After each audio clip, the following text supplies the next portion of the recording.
que parece ser que sí sirve para aprender algo de historia, ¿no?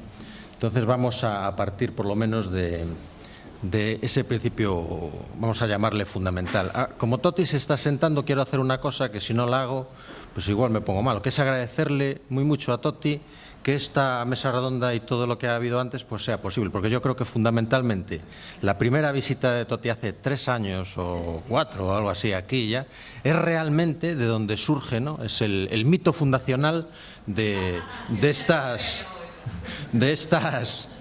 jornadas de novela histórica. Bueno, y dicho eso, quiero decir también otra cosa, ¿no? Para hacer un poco de unión entre un tema y otro. Y es que cuando hemos oído hablar un montón de títulos, de obras y tal, yo me he parado a ver, pero vamos a ver exactamente esto qué significa en términos de creación literaria y de construcción de discursos sobre la historia, ¿no?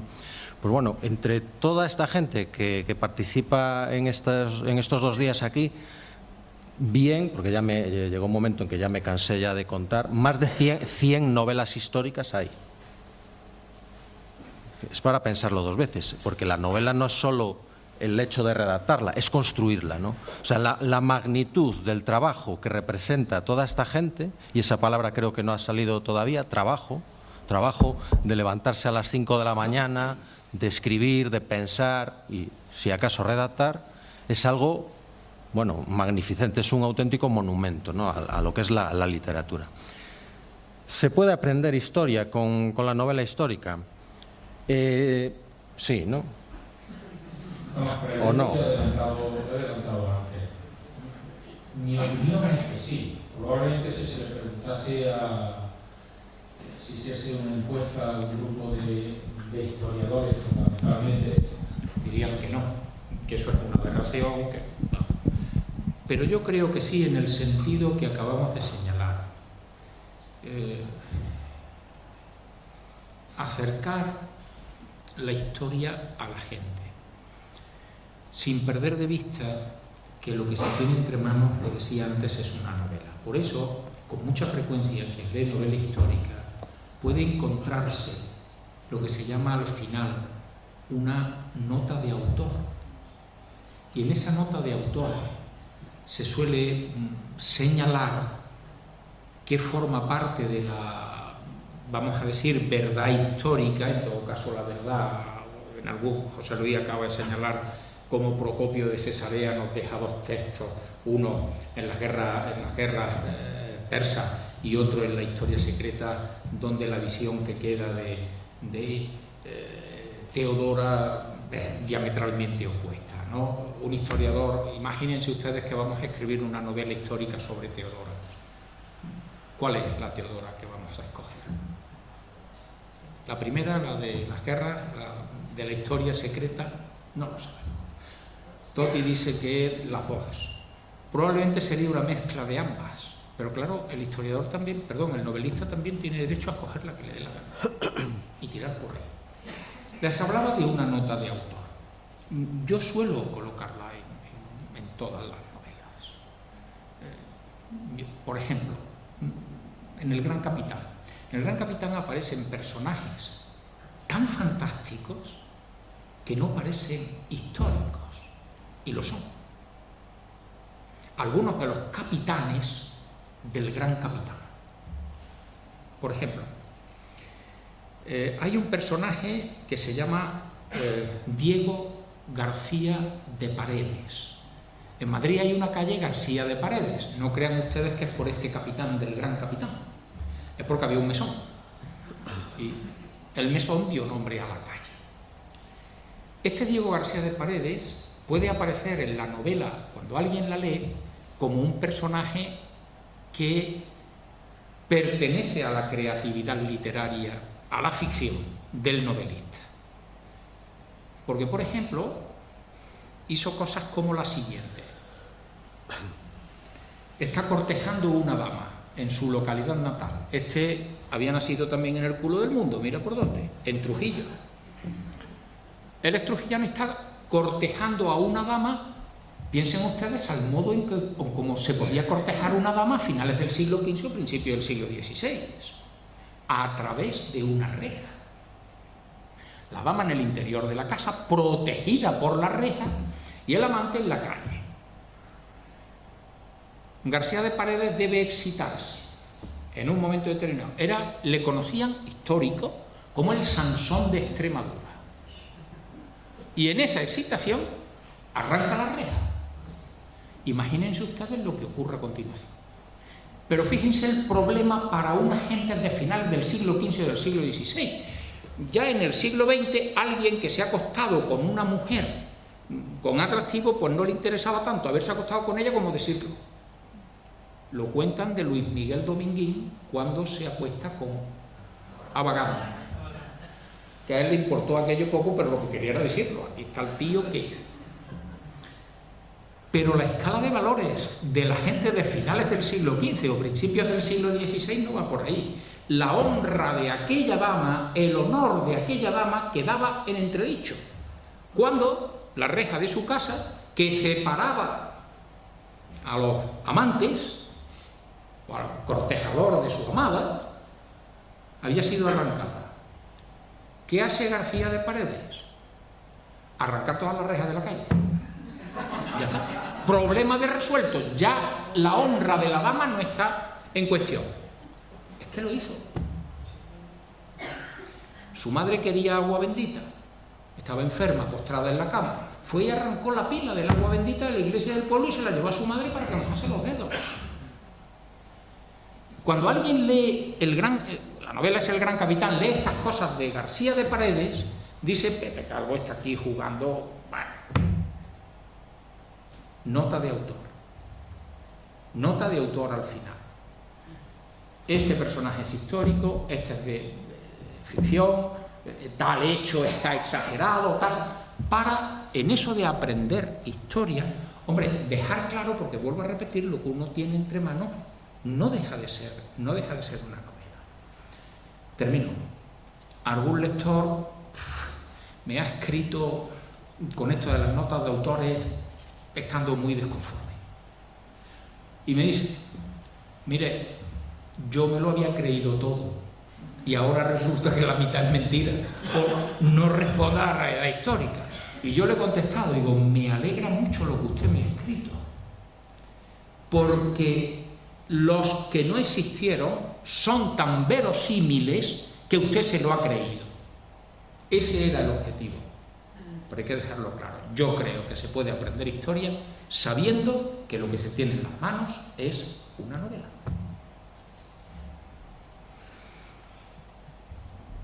Sí, yo creo que se puede aprender historia con la novela histórica si la novela histórica es buena, claro. Y no hay que creerse todo, pero tampoco tenemos por qué creernos todo lo que nos cuentan los historiadores. Ya les he dicho antes mi opinión sobre algunas fuentes históricas. Dos ejemplos rapidísimos. Uno de mis autores favoritos, gran escritor también, aunque no solo, pero sobre todo de novela histórica, falleció hace unos años, Gore Vidal. Gore Vidal tiene unas novelas fantásticas. Gore Vidal escribe una novela que titula La Edad de Oro.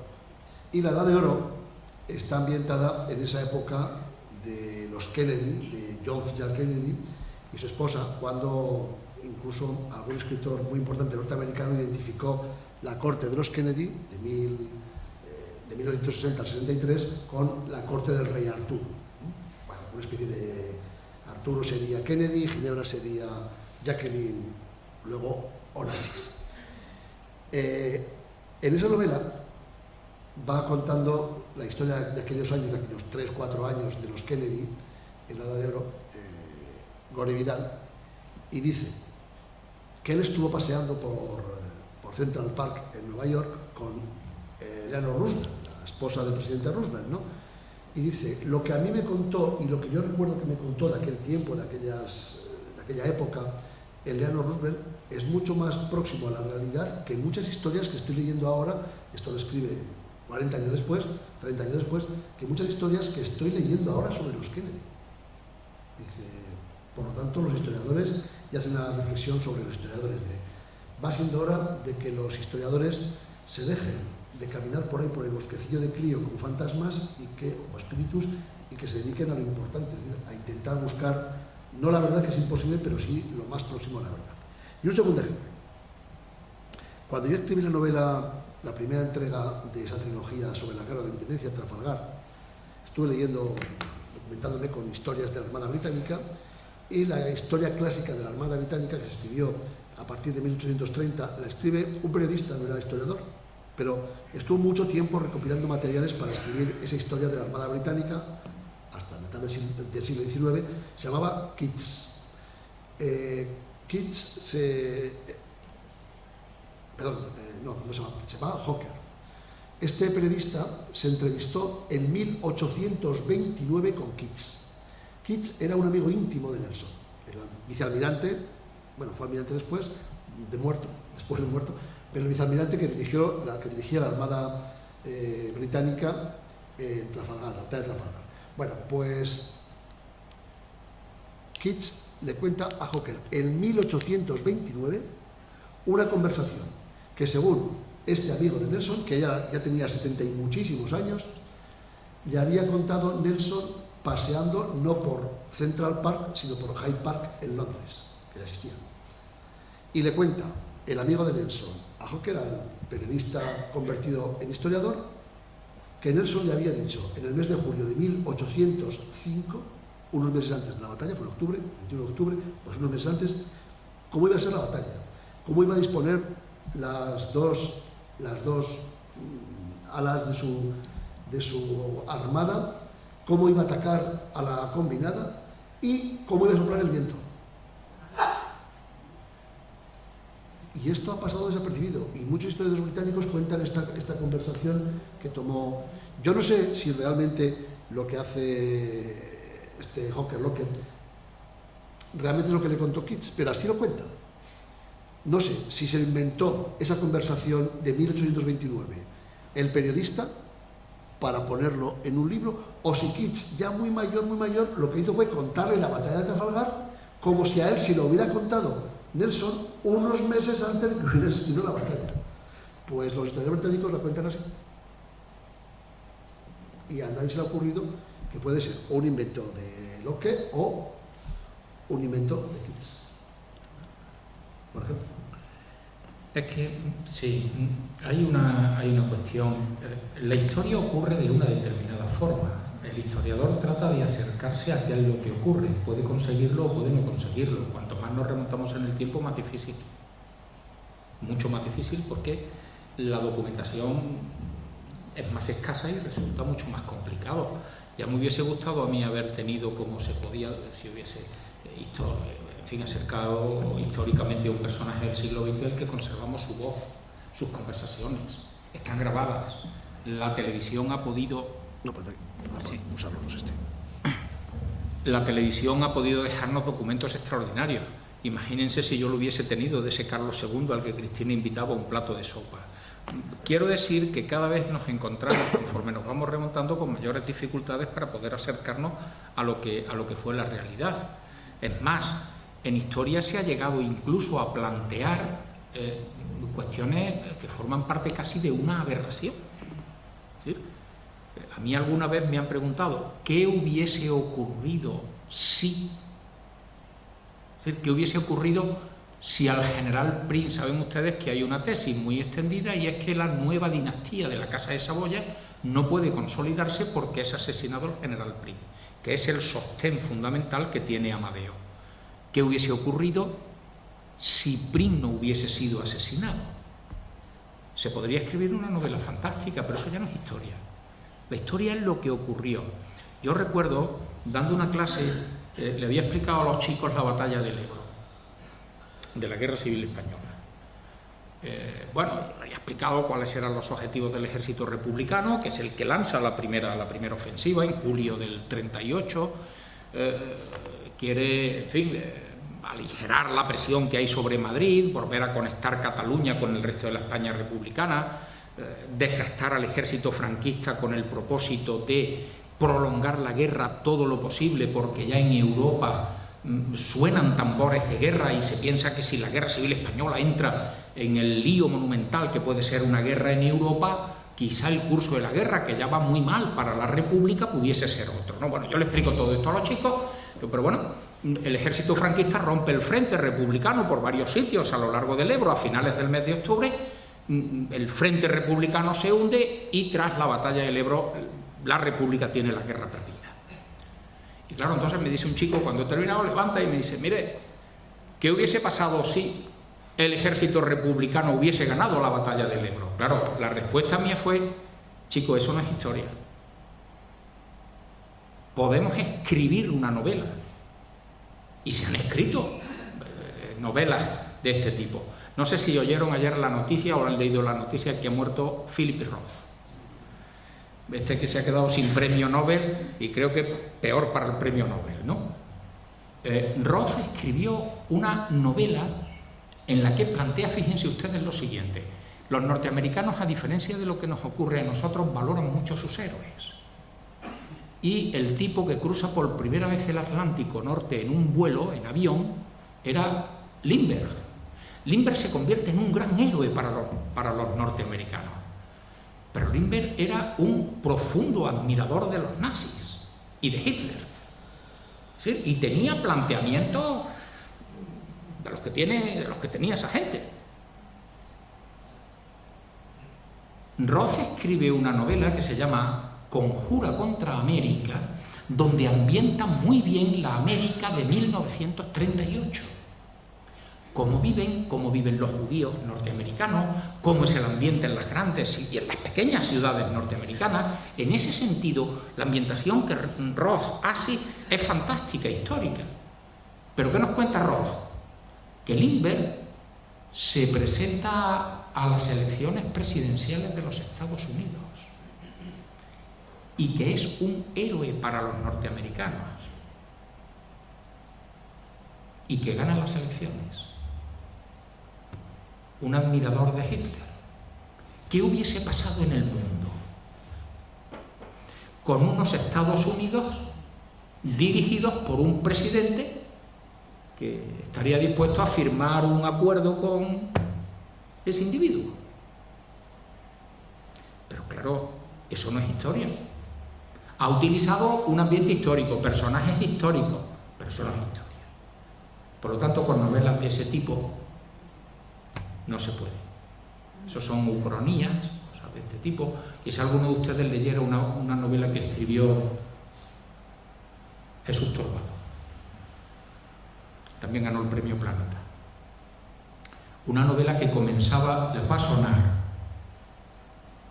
en el día de hoy, cautivo y desarmado el ejército fascista, las tropas republicanas han alcanzado sus últimos objetivos militares. La guerra ha terminado.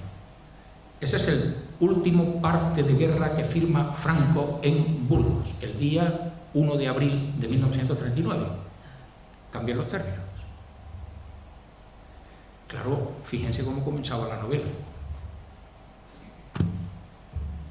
Yo creo que ellos dos están en una posición muy privilegiada para que se me acaba de venir al hilo de la conversación. Vamos a ver, son historiadores de reconocido prestigio, historiadores profesionales de reconocido prestigio. Pero al mismo tiempo son también unos heterodoxos porque se dedican a hacer una cosa que sus propios colegas consideran, o muchos de ellos consideran como un, vamos a llamarle, siendo generosos, un arte menor.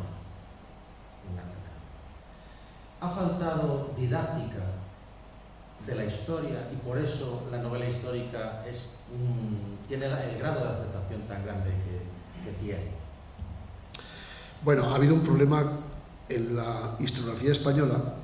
No ha interesado prácticamente nada escribir bien y transmitir bien conocimientos. Yo tengo ahora 60 años y comencé la carrera de Historia con 17, en 1974. Ese año era uno de los grandes maestros del medievalismo, el director del Departamento de Historia Medieval de Zaragoza, se llamaba José María Lacarra. Y José María Lacarra, que era navarro, escribía bastante bien. Pero a mí me cogió el cambio en tercero de carrera de José María Lacarra a Antonio Ubieto, que entonces, por cierto, Antonio Ubieto era catedrático en Valencia, antes había sido Santiago de Compostela, estuvo aquí 2 años, Galicia, y vino a Zaragoza, era aragonés, cuando se jubiló Lacarra. Me dirigió la tesis y yo quería contar mis historias, claro, un chaval de 20 años, 22 años, yo quería contar historias para la gente, sin perder un ápice de meticulosidad, de rigor, de documentación, de notas a pie de página, etc. Y me dijo Antonio Ubieto, luego nos hicimos muy amigos, me dijo lo siguiente, yo fui su primer alumno, el primer doctorando, el primer tesinando, aquellas cosas de entonces, ¿no? Y me dijo, mire, José Luis, olvídese de escribir bien.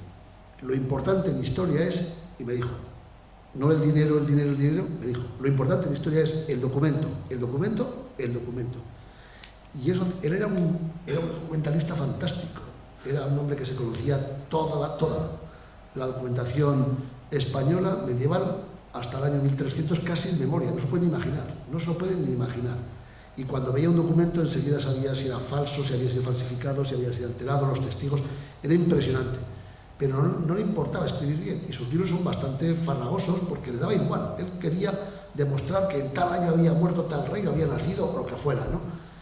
Y yo creo que ese ha sido un error tremendo, ¿no?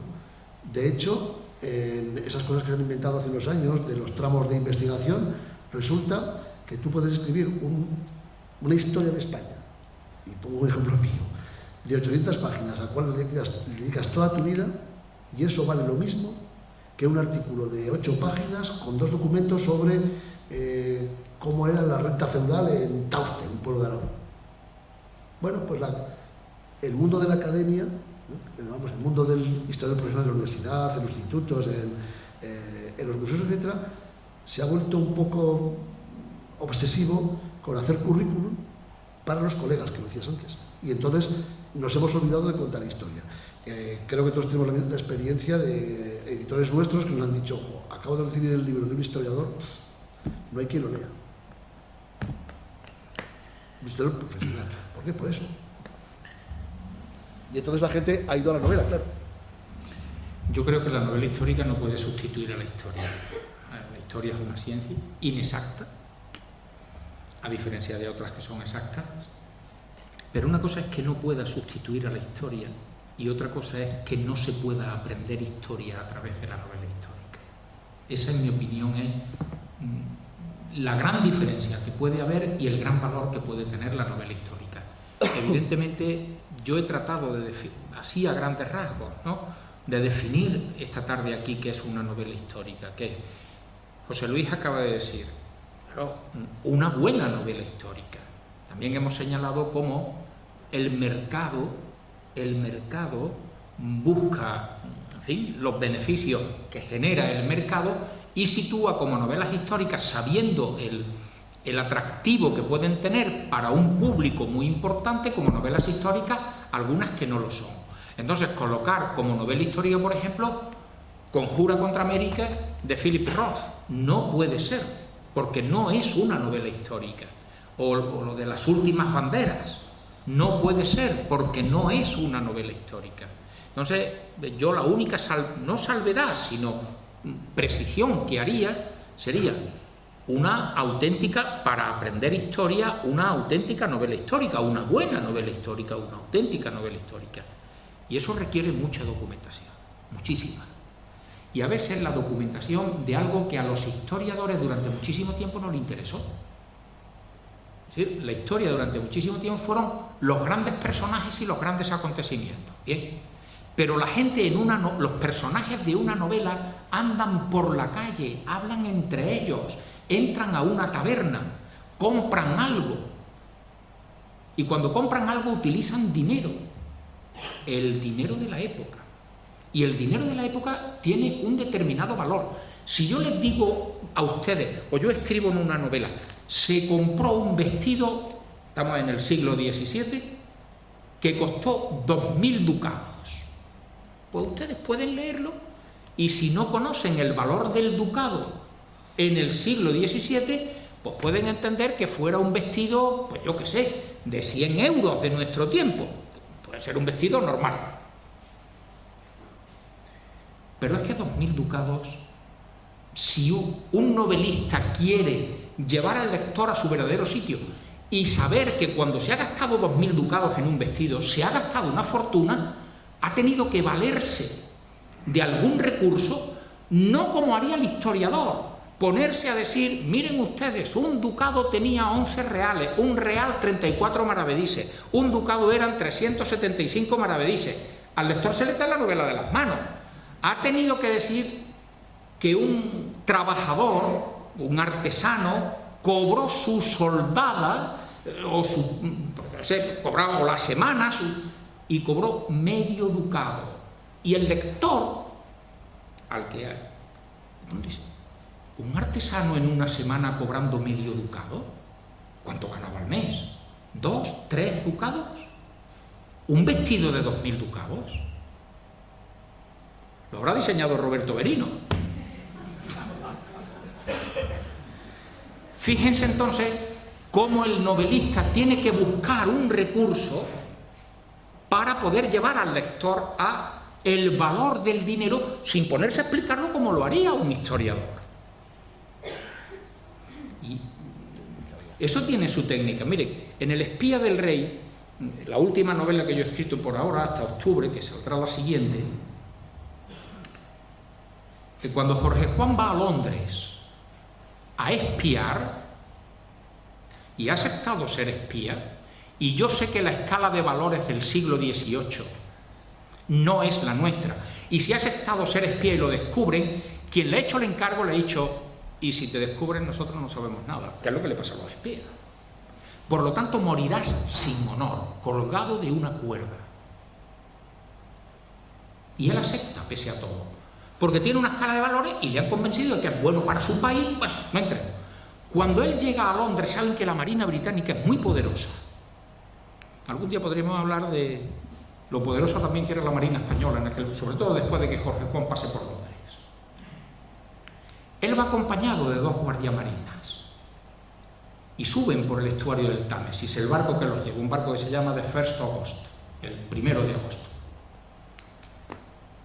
El novelista tiene que explicar, fíjense ustedes, el poder naval de los británicos. ¿Qué se va a poner? A contarle el poder de la Armada británica, tantos barcos, tantos navíos de línea, tantas fragatas.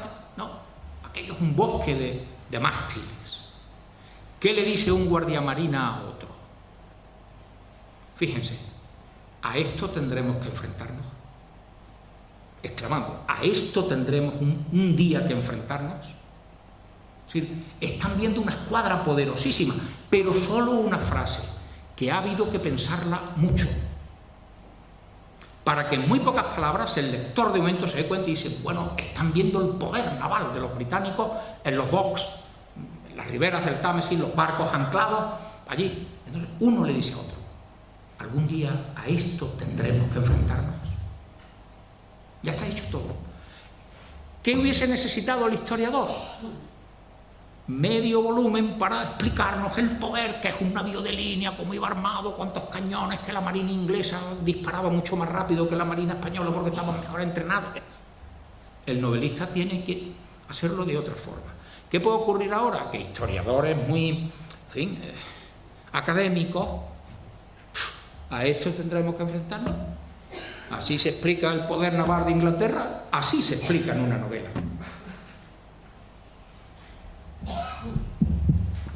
Seguro que hay a estas alturas más de una pregunta por ahí. Bueno, pregunta.